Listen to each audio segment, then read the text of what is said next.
Hezbollah জানিয়েছে অভিযানে ইসরায়েলের শতাধিক সেনা নিহত হয়েছেন। 13 নভেম্বর ইরানের সংবাদ মাধ্যম ইরনার এক প্রতিবেদনে জানানো হয়, ইসরায়েলের লেবাননের স্থল অভিযানে অন্তত 100 সেনা প্রাণ হারিয়েছে এবং আহত হয়েছে আরও 1000 সেনা।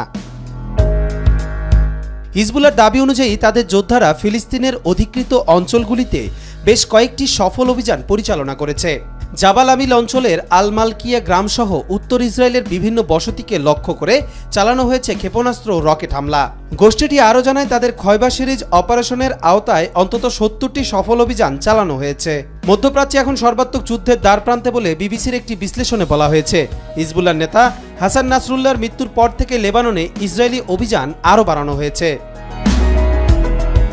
ইসরায়েলের বিমান হামলায় গত 27 সেপ্টেম্বর বৈরুতে ব্যাপক বিস্ফোরণের ঘটনা ঘটে, যেখানে হিজবুল্লাহর প্রধান নাসরুল্লাহ নিহত হন। এই হামলা মূলত মাটির নিচে থাকা হিজবুল্লাহর বাংকার লক্ষ্য করে চালানো হয়, যা লেবাননের আকাশে ধোঁয়া ও ধুলোয় আচ্ছন্ন করে তোলে।